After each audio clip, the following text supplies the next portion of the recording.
Hello everyone, welcome back to नैन्सरू classes and this is Naishree. आशा करती हूँ कि आप सभी लोग बहुत ही अच्छे होंगे और अपने घरों में सुरक्षित होंगे। नैन्सरू क्लासेस के इस क्रैश कोर्स में आप सभी का स्वागत है। आज मैं यहाँ पर आपको सीडीपी में सोशलाइजेशन प्रोसेस की प्रैक्टिस करवाने वाली हूँ। यहाँ पर जो आपको सीडीपी की प्रैक्टिस करवाई जा रही है ये पेपर 1 और पेपर 2 दोनों के लिए हेल्पफुल है। क्योंकि आप सभी को पता है कि आपके सीडीपी का जो सिलेबस है पेपर 1 और पेपर 2 दोनों के लिए लगभग सेम होता है, बस क्वेश्चन का लेवल आपका चेंज हो जाता है। तो आपको यहाँ पर अपने बस कॉन्सेप्ट मजबूत करने हैं, बाकी आप पेपर में बेहतरीन करके आएंगे। आइए शुरुआत करते हैं। सबसे पहला क्वेश्चन है कि निम्नलिखित में से कौन सा द्वितीयक सामाजिकरण एजेंसी का उदाहरण है। द्वितीयक सामाजिकरण एजेंसी, सबसे पहले तो हम सामाजिकरण समझ लेते हैं, जिसे क्या कहते हैं, सोशलाइजेशन। इंग्लिश में हम इसको सोशलाइजेशन कहते हैं, ठीक है, याद रखेगा सोशलाइजेशन। ठीक, सोशलाइजेशन से आपके क्वेश्चन अवश्य बनते हैं आपकी परीक्षा में, तो आप ध्यान से सुनिएगा। सामाजिकरण होता क्या है? सामाजिकरण एक ऐसी प्रोसेस होती है जिसमें बालक जो है धीरे धीरे बालक का विकास होता है, बालक धीरे धीरे इसमें विकसित होता है, यही आपका सामाजिकरण है, कुछ अलग नहीं है। ठीक, ये जो आपकी सोशलाइजेशन है, सामाजिकरण है, ये आपके आनुवंशिकता से ही नहीं बल्कि आपके वातावरण से भी प्रभावित होती है। इस चीज़ को याद रखिएगा कि सोशलाइजेशन आपका जो है, ये सामाजिकरण आपका जो है, ये आनुवंशिकता से ही नहीं बल्कि आपके वातावरण से भी प्रभावित होता है। इस चीज़ को याद रखिएगा आप लोग। अब ये जो आपका सामाजिकरण है, इसके मुख्य रूप से 2 कारक होते हैं। एक तो आपके सक्रिय कारक होते हैं, ठीक है, दूसरे आपके निष्क्रिय कारक होते हैं। एक सक्रिय कारक होते हैं, दूसरे आपके निष्क्रिय कारक होते हैं। ठीक, याद रखिएगा आप लोग। आपके सक्रिय कारक जो हैं, इनमें क्या क्या आता है? इनमें आपका परिवार आता है। सक्रिय कारक में आपका परिवार आता है। आपका स्कूल जो होता है ये सक्रिय कारक में आता है। आपके आस पड़ोस जो हैं किस में आएंगे? ये सक्रिय कारक में आएंगे, ये सक्रिय भूमिका निभाते हैं आपके सामाजिकरण में। आपके जो मित्रगण होते हैं, जो आपके फ्रेंड्स हैं, ये किस में आएंगे? सक्रिय कारक में। वहीं निष्क्रिय कारक में आपका पुस्तकालय, जो आपकी लाइब्रेरी है, ये किस में आती है? ये निष्क्रिय आपके जो कारक हैं उनमें आती है। अब इसी को आगे देखा जाए तो आपके जो सामाजिकरण है, इसमें आपके 2 तरीके के जो आपके कारक होते हैं वो आपको ध्यान रखने हैं। एक तो होते हैं आपके प्राथमिक कारक। क्या होते हैं? एक होते हैं आपके प्राथमिक कारक। प्राथमिक जो कारक है आपका कौन सा होता है? प्राथमिक जो कारक होता है सामाजिकरण का, ध्यान रखिएगा, प्राथमिक कारक हमारे सामाजिकरण का हमारा परिवार होता है। क्योंकि हमारा सामाजिकरण सबसे पहले जो प्रभावित होता है हमारे परिवार से प्रभावित होता है। ठीक, यानी कि हमारे सामाजिकरण में जो सबसे पहली भूमिका निभाई जाती है वो हमारे परिवार के द्वारा ही निभाई जाती है, जिस वजह से हमारा प्राथमिक कारक क्या है सामाजिकरण का? परिवार। अगर आपसे कभी भी द्वितीयक कारक पूछा जाए कि सामाजिकरण का द्वितीयक कारक क्या है, तो द्वितीयक कारक हमारा क्या होता है? हमारे जो स्कूल होता है वो हमारा द्वितीयक आपका जो कारक है वो माना जाता है। तो बस इतना ही आपको माइंड में रखना है और बाकी के क्वेश्चन आप आराम से कर सकते हैं, कोई बड़ी बात है नहीं इसमें। ठीक, क्योंकि आपका भी सामाजिकरण हुआ है तो आप सभी को पता होगा कि कौन सा यहाँ पर ऑप्शन, जो बेस्ट ऑप्शन होगा वो आप आराम से यहाँ पर चूज कर लेंगे। ठीक, अब यहाँ पर बताइए कि द्वितीयक सामाजिकरण एजेंसी कौन सी होगी? परिवार एवं आपके जो पास पड़ोस हैं वो, परिवार एवं मीडिया, या फिर विद्यालय एवं मीडिया, या फिर मीडिया एवं पास पड़ोस। तो याद रखिएगा कि विद्यालय और जो मीडिया है ये हमारे द्वितीयक सामाजिकरण में आते हैं। किसमें? द्वितीयक सामाजिकरण में हमारे परिवार और हमारा जो आपका जो विद्यालय और जो मीडिया है वो किस में आता है? हमारा द्वितीयक सामाजिकरण में। वहीं परिवार जो है ये हमारा किस में? प्राथमिक सामाजिकरण में आता है, अभी अभी आपको बताया गया है। तो अगर परिवार पूछा जाए तो प्राथमिक सामाजिकरण में आता है, वहीं विद्यालय अगर पूछा जाए तो ये हमारे द्वितीयक सामाजिकरण में आएगा। ठीक, नेक्स्ट क्वेश्चन आप लोग देख लीजिए। क्वेश्चन है कि वह प्रक्रिया जिसके द्वारा बच्चे आदतों, कौशल व मूल्यों तथा अभिप्रेरणा को विकसित करते हैं और जो उन्हें समाज का जिम्मेदार एवं क्रियाशील सदस्य बनाती है, उसी क्या कहा जाता है? सामाजिकरण, समावेशन, मुख्य धारा से जोड़ना या विभेदीकरण। तो देखिए ये कितना सिंपल सा क्वेश्चन है। एक ऐसी प्रक्रिया आपको यहाँ पर बतानी है जिसके द्वारा जो बच्चे हैं वो आदतों, कौशलों, मूल्यों तथा अभिप्रेरणा को विकसित करते हैं और जो उन्हें समाज का जिम्मेदार और एक क्रियाशील सदस्य बनाती है, उसे हम क्या कहते हैं? सोशलाइजेशन, यानी कि सामाजिकरण कहते हैं। ठीक है, बहुत सिंपल सा क्वेश्चन था, आसानी से आप कर सकते हैं। क्वेश्चन लेकिन आपकी परीक्षा में अवश्य आते हैं। ठीक, परिवार एवं पास पड़ोस बच्चों के सामाजिकरण की मनोवैज्ञानिक एजेंसियां हैं, प्राथमिक एजेंसियां हैं, मध्य एजेंसियां हैं या द्वितीयक एजेंसियां हैं? यहाँ पर आपको थोड़ी सी दिक्कत हो सकती है। परिवार एवं पास पड़ोस जो हैं, ये सीटेट का जो पेपर हुआ था इसके अनुसार जो आंसर इन्होंने बताया तो इन्होंने मनोवैज्ञानिक एजेंसियां इसमें स्वीकार किया है। क्या? मनोवैज्ञानिक एजेंसियां। अगर अकेला परिवार पूछा जाए तो याद रखिएगा ये प्राथमिक में आएगा, लेकिन अगर पास पड़ोस भी साथ में है तो इसमें आपको मनोवैज्ञानिक एजेंसियां ही टिक करना होगा। ठीक। अगला यहाँ पर क्वेश्चन देखिए, निम्नलिखित में से कौन प्राथमिक सामाजिकरण का माध्यम है? मीडिया, परिवार, विद्यालय या सरकार? तो अब आप परिवार सही करेंगे। देखिए बिल्कुल जो मैंने अभी क्वेश्चन ऊपर बोला हूबहू यही क्वेश्चन आ गया कि जब कभी भी परिवार और पास पड़ोस आए तब तो आपको मनोवैज्ञानिक एजेंसियां अगर ऑप्शन में तो टिक करना है, नहीं तो फिर आपका परिवार आपका किस में आएगा? प्राथमिक में आएगा। ठीक। नेक्स्ट क्वेश्चन यहाँ पर देख लीजिए, काफ़ी अच्छा क्वेश्चन है ये कि निम्नलिखित में से कौन बच्चे के सामाजिकरण में एक महत्वपूर्ण भूमिका अदा करते हैं? मीडिया, विद्यालय, परिवार, पास पड़ोस? तो आप सभी बताइए कि इनमें से आपके सामाजिकरण में एक महत्वपूर्ण भूमिका कौन अदा करते हैं। देखिए हमारा जो परिवार है वो तो जन्मों जन्मांतरों से हमारा जो है एक सामाजिकरण का सबसे प्राथमिक जो है कारक रहा है। विद्यालय भी आप सभी को पता है कि विद्यालय हमारा द्वितीय है। उसके बाद हमारे पास पड़ोस आते हैं। आजकल जो देखा जाए तो मीडिया भी एक सोशलाइजेशन यानी कि सामाजिकरण का एक महत्वपूर्ण जो भूमिका निभाने वाला कारक है वो बन गया है। पहले आपका मीडिया नहीं था, लेकिन अब मीडिया इतना ज़्यादा है, आप सभी को पता है, ये भी हमारे सामाजिकरण में एक महत्वपूर्ण भूमिका आज के टाइम पे 21वीं सेंचुरी में आपका अदा कर रहा है। ठीक है, तो यहाँ पर आपका क्या आंसर होगा? सी ऑप्शन यहाँ पर बिल्कुल करेक्ट होगा। अगला यहाँ पर क्वेश्चन देख लीजिए, क्वेश्चन आपसे है प्रगतिशील शिक्षा के बारे में निम्नलिखित में से कौन सा कथन बताता है? शिक्षा स्वयं ही जीवन है। तो यहाँ पर आप देख लीजिए कि यहाँ पर कुछ कौन सा ऑप्शन सही होगा? जीवन से अच्छा शिक्षक है। स्कूल शिक्षा को यथासंभव लंबे समय तक जारी रखना चाहिए। स्कूलों की आवश्यकता नहीं है, बच्चे अपने जीवन के अनुभवों से सीख सकते हैं। स्कूलों में शिक्षा सामाजिक और प्राकृतिक दुनिया को प्रतिबिंबित करें। अब आप बताइए कि इनमें से आप क्या ऑप्शन सही टिक करेंगे। मैंने आपको कहा है सीटेट की परीक्षा एक बहुत ही ज़्यादा एक प्रैक्टिकल वाला एग्ज़ाम होता है, प्रैक्टिकल एग्ज़ाम होता है। मतलब इसमें ज़रूरी नहीं कि आप रट कर ही जाएंगे तभी आप पास हो पाएंगे। ये एक ऐसी परीक्षा है जिसमें आपको अपने माइंड को खुला रखना है। ठीक है, माइंड को खुला रखना है, बेस्ट ऑप्शन आपको यहाँ पर छांटना होगा। तो यहाँ पर आप देखिए आराम से बता सकते हैं कि यही ऑप्शन एक सबसे सटीक ऑप्शन है प्रगतिशील शिक्षा के बारे में, कि स्कूलों में शिक्षा जो है सामाजिक और प्राकृतिक दुनिया को प्रतिबिंबित करे। क्या करे? हमारे सामाजिक और प्राकृतिक जो दुनिया है इसको प्रतिबिंबित करे। ठीक, यही हमारी प्रगतिशील शिक्षा होगी। अगला देखें, अगला यहाँ पर आपसे क्वेश्चन है, बच्चे जन्म से उच्छृंखल होते हैं और उन्हें समाज द्वारा सभ्य बनाने की आवश्यकता होती है। ईश्वर का उपहार है जिनकी पूजा होनी चाहिए। जिस सामाजिक और सांस्कृतिक संदर्भ में बढ़ते हैं उससे प्रभावित होते हैं। एक खाली स्लेट जैसे संसार में आते हैं। अब बताइए आप क्या यहाँ पर करेक्ट करेंगे कि बच्चे क्या हैं? बताइए। तो बच्चे जो हैं जिस सामाजिक और सांस्कृतिक संदर्भ में बढ़ते हैं उससे वो प्रभावित होते हैं। तो आपका सी ऑप्शन यहाँ पर करेक्ट होगा। ठीक, बाकी ऑप्शन जो है आपके सटीक नहीं है। अगला देखिए, अपनी कक्षा में विविधता को संभालने के लिए शिक्षक को शिक्षार्थियों के सामाजिक संदर्भ का सम्मान नहीं करना चाहिए। बिल्कुल भी नहीं। देखिए ऑप्शन को रिजेक्ट करने की पावर आप एक बार सीख गए तो आपको बहुत आसानी होगी सीटेट की परीक्षा में। पेशेंस के साथ बस आपको पढ़ना है। ठीक, बच्चों को आपकी जो शारीरिक छवि है इसके आधार पर उन्हें जांचना चाहिए।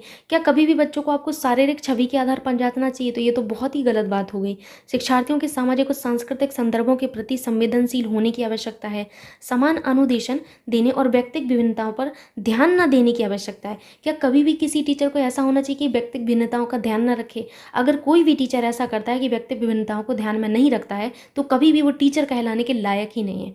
हर एक टीचर को, हर एक आपके जो आपके टीचर हैं इनको ध्यान में रखना चाहिए व्यक्तिगत विभिन्नताओं को, और उसी आधार पर शिक्षा देनी चाहिए। उसी आधार पर उनको अपनी शिक्षण पद्धतियों का यूज़ करना चाहिए। ठीक है, उनका मेथड ऐसा होना चाहिए कि हर बच्चे को समझ में आए। व्यवहारिक ज्ञान से जोड़कर सिखाएं ताकि हर बच्चा उस चीज़ को समझ पाए। ठीक, तो शिक्षार्थियों के सामाजिक और सांस्कृतिक संदर्भों के प्रति संवेदनशील होने की आवश्यकता होती है। ठीक है, अगला यहाँ पर देख सकते हैं क्वेश्चन क्या है। अगला क्वेश्चन है कि निम्नलिखित में से कौन से सामाजिकरण के गौण भाग हो सकते हैं?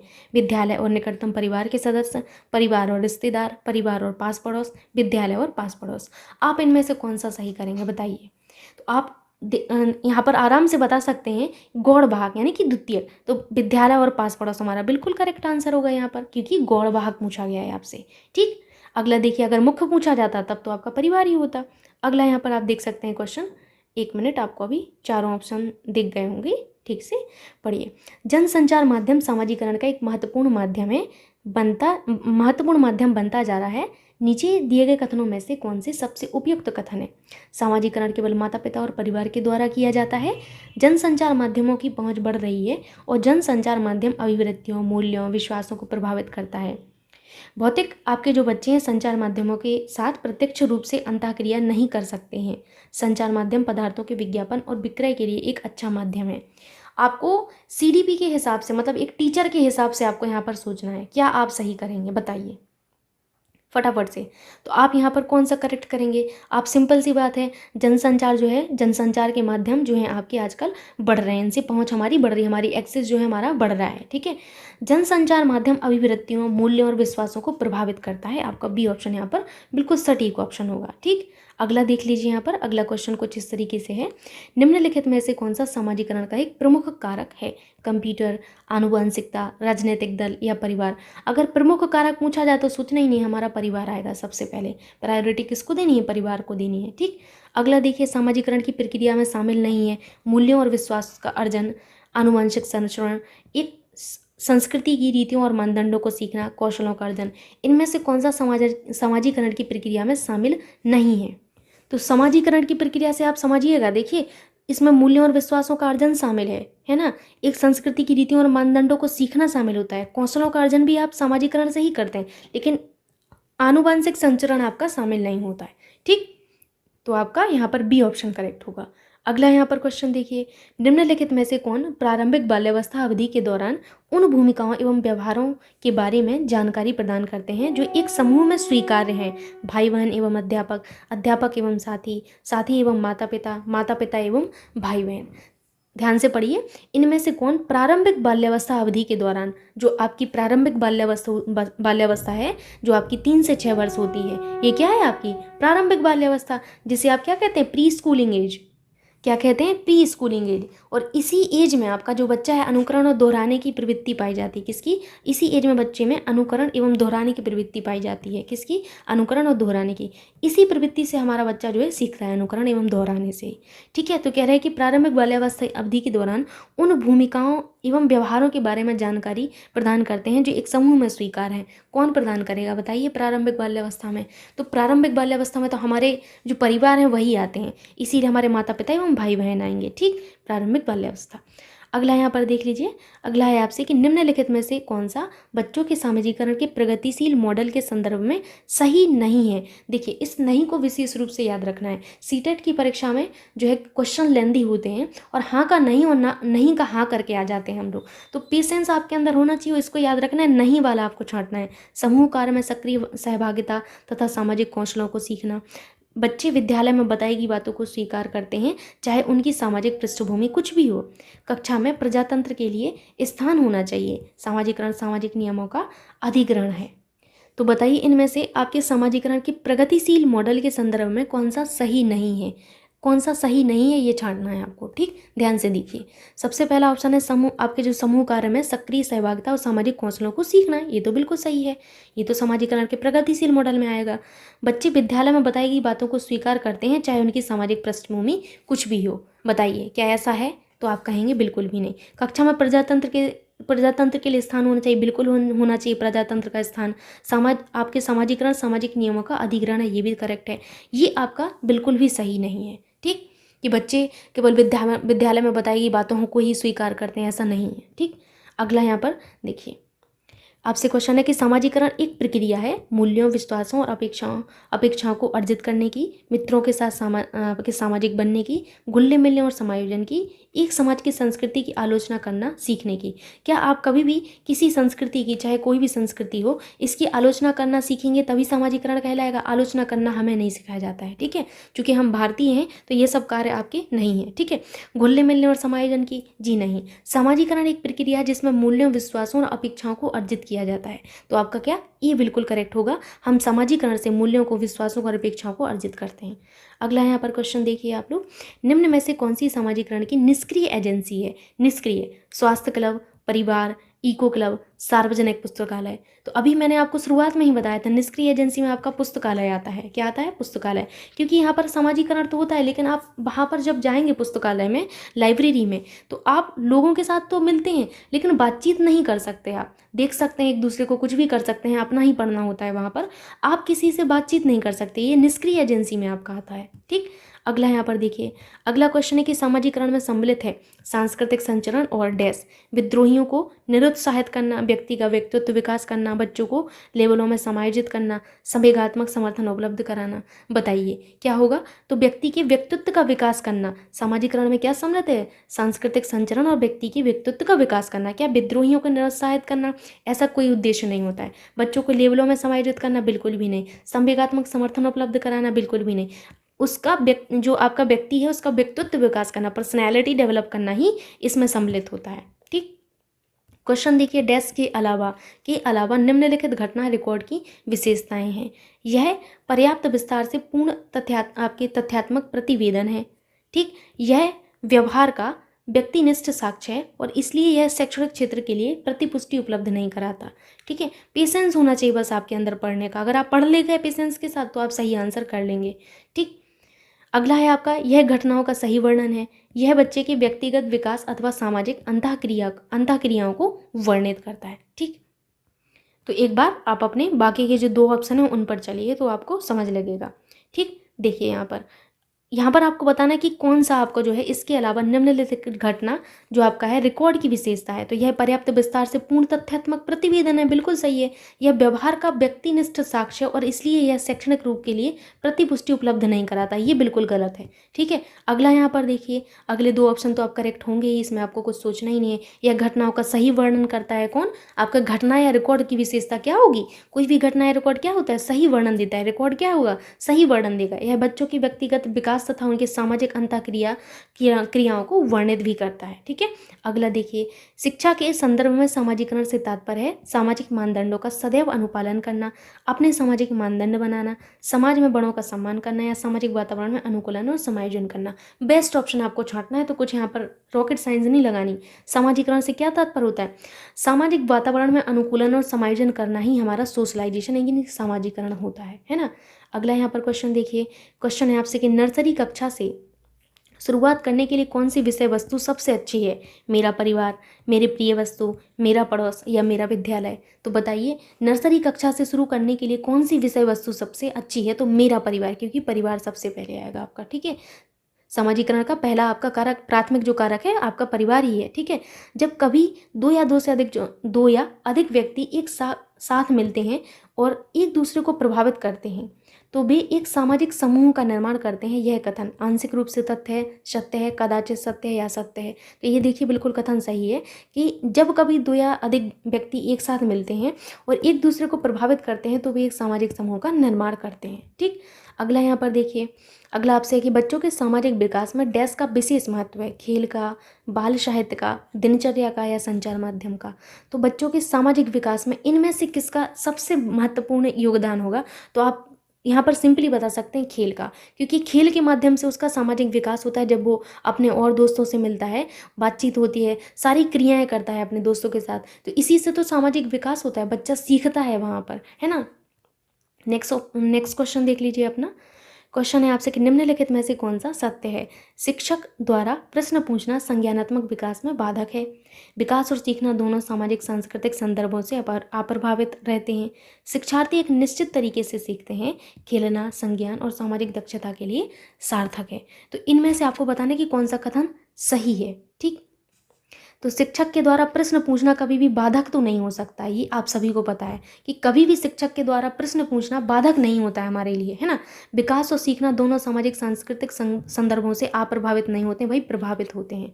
शिक्षार्थी एक निश्चित तरीके से सिखाते हैं, ये भी गलत है। ठीक है। आपके मेथड कैसे हैं उन्हीं मेथड से आपके सीखें, कोई निश्चित तरीका नहीं है आपका कि किस निश्चित तरीके से आप सभी बच्चों को सिखा ले जाएं, है ना। खेलना संज्ञान और सामाजिक दक्षता के साथ सार्थक है, ये बिल्कुल आपका करेक्ट होगा। ठीक। यही आपका सही है। अगला देखिए, सामाजिकरण है सामाजिक मानदंडों में परिवर्तन। शिक्षक एवं पढ़ाए गए के बीच संबंध, समाज के आधुनिकीकरण की प्रक्रिया, समाज के मानदंडों के साथ अनुकूलन। तो समाजीकरण क्या होता है? समाज के जो मानदंड हैं इनके साथ अनुकूलन ही हमारा समाजीकरण होता है। ठीक, अगला यहाँ पर एक लंबा सा क्वेश्चन है। सीता ने हाथ से दाल और चावल खाना सीख लिया है। जब उसे दाल और चावल दिए गए तो वह दाल चावल मिलाकर खाने लगती है।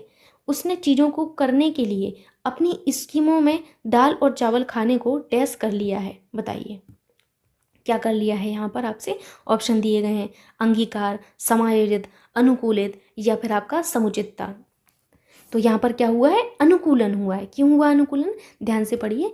सीता ने हाथ से दाल और चावल खाना सीख लिया है। जब उसे दाल चावल दिए गए तो वह दाल चावल मिलाकर खाने लगी। इससे चीज़ों को करने के लिए उसने अपनी स्कीमा में क्या किया? दाल और चावल को खाने के लिए यहाँ पर उसने क्या किया है? यहाँ पर उसने अनुकूलन किया है। अब जिस तरीके से वहाँ टर्म दिए गए थे वो टर्म बहुत इंपॉर्टेंट है, तो एक एक बार मैं आपको बता देती हूँ, जिसमें सबसे पहला होता है आपका समायोजन। ठीक है, अगर आपसे समायोजित करने को कहा जाए तो समायोजन का मतलब क्या होता है? नवीन सूचना या ज्ञान के आधार पर पूर्व की स्कीमा में सुधार करना। यहाँ पर सुधार तो नहीं हुआ है, उसने वही चीज़ की है जो वो सीख के आई थी, है ना। तो यहाँ पर क्या हुआ है? अनुकूलन हुआ है। ठीक, अनुकूलन। अगला यहाँ पर देख लीजिए, अगला आपसे है कि शिक्षकों को यह सलाह दी जाती है कि वे अपने शिक्षार्थियों को सामूहिक गतिविधियों में शामिल करें, क्योंकि सीखने को सुगम बनाने के अतिरिक्त ये डैश में भी सहायता करते हैं। तो शिक्षकों को क्या सलाह दी जाती है? कि वे अपने शिक्षार्थियों को सामूहिक गतिविधियों में शामिल करें। सामूहिक गतिविधियों में शामिल करने से होता क्या है बताइए? सामूहिक गतिविधियों में जब बच्चे को आप शामिल करेंगे तो उसका सामाजिकरण होता है। क्या होता है? सामाजिकरण होता है। ठीक, अगला यहाँ पर क्वेश्चन देखिए, सबसे अधिक गहन और जटिल सामाजिक। तो यहाँ पर आपको मैं सामाजिक व्यवहार को किस तरीके से आपका जो है आपकी प्रारंभिक बाल्यावस्था में होता है, उत्तर बाल्यावस्था में होता है, किशोरावस्था में होता है, एक बार बता देती हूँ तो आपको दिक्कत नहीं होगी। ठीक है, इस तरीके से आपको यहाँ पर एक बार बना लेना है। ठीक, अपने सामने इसको रखिएगा, सामाजिक व्यवहार। सामाजिक व्यवहार सबसे पहले आपका आता है प्रारंभिक बाल्यावस्था। क्या आता है? प्रारंभिक बाल्यावस्था। ठीक है, उसके बाद आपका उत्तर बाल्यावस्था, उत्तर बाल्यावस्था। तीसरा यहाँ पर आपको लिखना है किशोरावस्था। ठीक है, किशोरावस्था। प्रारंभिक बाल्यावस्था का जो आपका समय है मैंने आपको 3 से 6 वर्ष बताया है, याद रखिएगा। ठीक, प्रारंभिक बाल्यावस्था में आपका जो सामाजिक व्यवहार होता है वो अनुकरण यानी कि इमिटेशन के माध्यम से होता है। किसकी? इमिटेशन के माध्यम से होता है, याद रखिएगा, इमिटेशन, जिसे आप क्या कहते हैं? अनुकरण कहते हैं। क्या कहते हैं? अनुकरण कहते हैं, याद रखिएगा। और इस अवस्था में बालक में क्या होता है? आक्रामकता भी होती है। क्या होता है? आक्रामकता भी होती है, याद रखिएगा, आक्रामकता। साथ ही साथ इस समय बच्चा जो क्या होता है? ईगो सेंट्रिज्म होता है, यानी कि अहंभाव उसमें पाया जाता है। क्या पाया जाता है? अहंभाव पाया जाता है। कभी पूछा जाए तो याद रखिएगा, प्रारंभिक बाल्यावस्था में बच्चे में अहंभाव, जिसे आप ईगो सेंट्रिज्म कहते हैं, याद रखिएगा, ये बहुत महत्वपूर्ण है। आपको छोटे छोटे पॉइंट लग रहे होंगे बट आगे चल के आपको समझ में आएगा कि ये कितने महत्वपूर्ण है। और इस अवस्था में बच्चे में एम्पैथी भी होती है। क्या होती है? एम्पैथी होती है। अब एम्पैथी का हिंदी मीनिंग होता है आपका परानुभूति। क्या होता है? परानुभूति। एम्पैथी आप समझते हैं? एम्पैथी का मतलब होता है कि जैसे अगर मुझे चोट लगी तो मुझे देखकर जैसे मैं रो रही हूँ तो ये भी दूसरा जो सामने वाला है बालक वो भी रोने लगे, ये होती है एम्पैथी। ठीक, समझ गए इस चीज़ को? जैसे अगर मैं रो रही हूँ तो मुझे देख के रोने लगना, ये आपकी एम्पैथी कहलाएगी। ठीक, तो याद रखिएगा इसको। अब मैं अगर उत्तर बाल्यावस्था की बात करूँ तो उत्तर बाल्यावस्था में क्या होता है? प्रतिस्पर्धा की भावना पाई जाती है। किसकी? प्रतिस्पर्धा की भावना पाई जाती है। ठीक है, याद रखिएगा, प्रतिस्पर्धा की भावना किसमें कब पाई जाती है? उत्तर बाल्यावस्था में। ठीक, खेल की भावना जो है आपकी उत्तर बाल्यावस्था का विशेषता है। किसका है? उत्तर बाल्यावस्था का। किशोर अवस्था में अगर बात करूँ तो किशोर अवस्था में जो है एक विरोधात्मक प्रवृत्ति जो है तीव्र होती है। विरोधात्मक प्रवृत्ति अगर पूछा जाए तो इसी टाइम होती है। इस टाइम विरोधात्मक प्रवृत्ति होने का कारण ये है कि संवेगों में बहुत ही ज़्यादा उथल पुथल होती है किशोरावस्था में।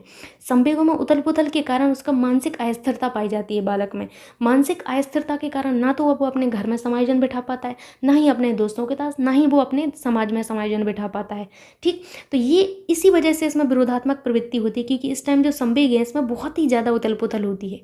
ठीक, दोस्तों का प्रभाव अगर देखा जाए तो दोस्तों का प्रभाव आपका कब होता है? दोस्तों का प्रभाव भी आपकी किशोरावस्था में होता है। ठीक, आप लोगों को मैंने पढ़ाया हुआ है किशोरावस्था एडोलसेंस, एक बार आप उसको देख लीजिएगा तो उनकी जो विशेषताएं हैं वो आपको एक बार ज़रूर से देखनी चाहिए ताकि वो आपको एग्जाम में हेल्प करें। ठीक, तो कभी भी अगर आपसे अब पूछा जाए कि आपके जो बच्चे हैं बच्चों में अधिक गहन और जटिल सामाजिकरण कब होता है? तो वो किशोरावस्था के दौरान होता है। कब? किशोरावस्था के दौरान होता है। ए ऑप्शन करेक्ट होगा।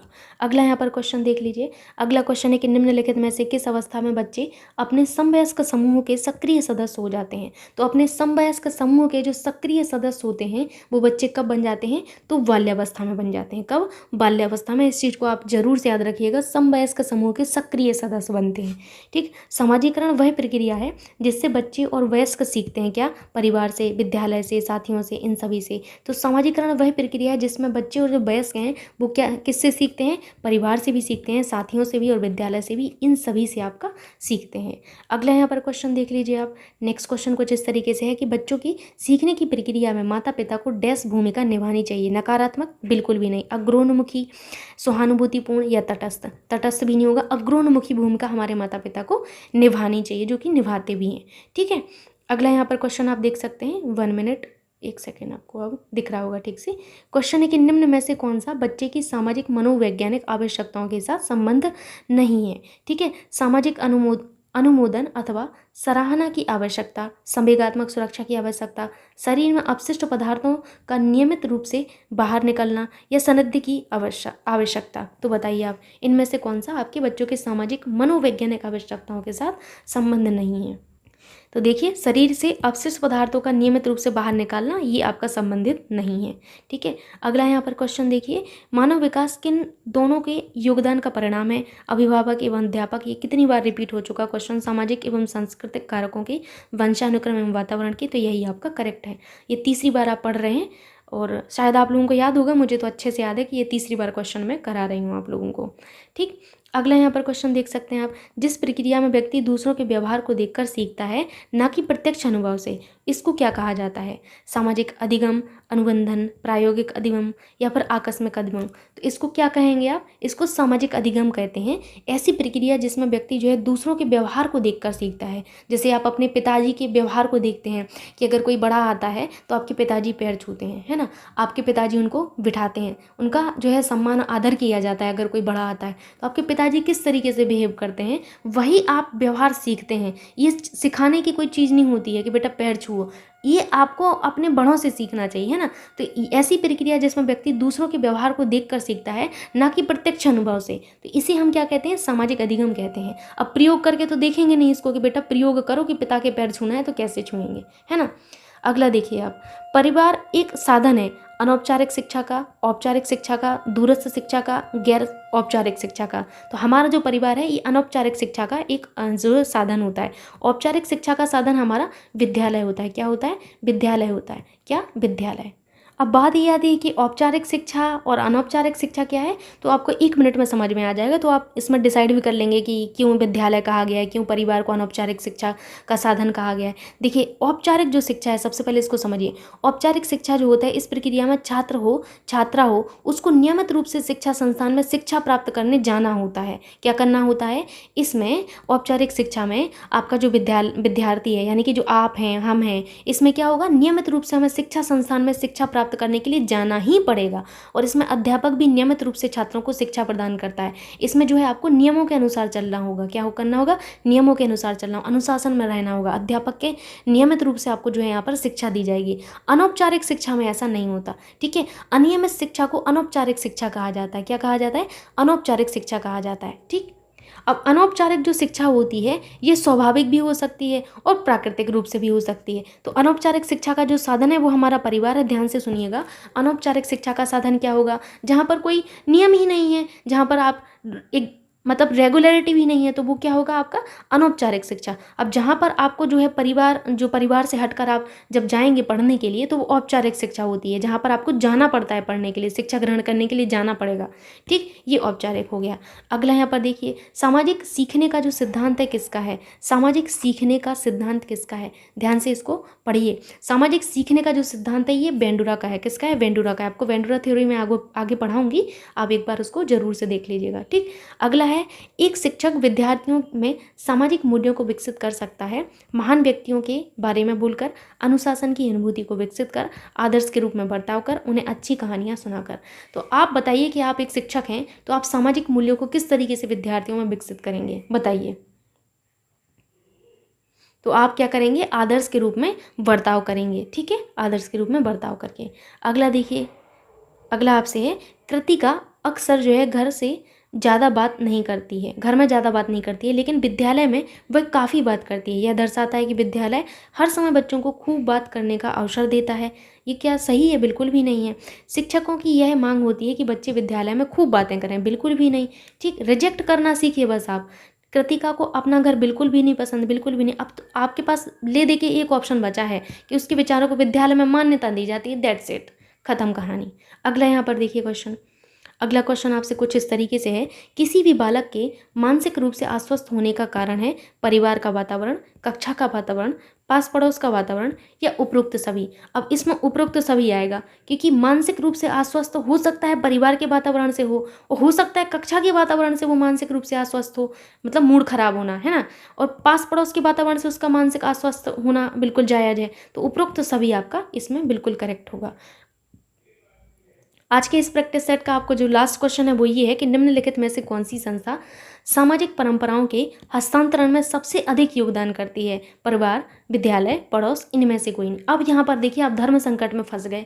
आप यहाँ पर विद्यालय भी है, पास पड़ोस भी है और इनमें से कोई नहीं है। तो आप बताइए इनमें से क्या करेंगे कि सामाजिक परंपराओं के हस्तांतरण में सबसे अधिक जो योगदान है वो हमारे परिवार का होता है। किसका? परिवार का होता है। याद रखिएगा कि हमारी जो ऐसी संस्था जिसका जो है सामाजिक परंपराओं के हस्तांतरण में सबसे अधिक योगदान है वो हमारा परिवार होता है। ठीक, सो ये रही आज की प्रैक्टिस, किसकी? आपके सामाजिकरण की। और मैं आशा करती हूँ कि आपको समझ में आया होगा और वीडियो भी आपको अच्छा लगा होगा। सो मिलते हैं नेक्स्ट वीडियो में, तब तक के लिए बाय बाय, टेक केयर।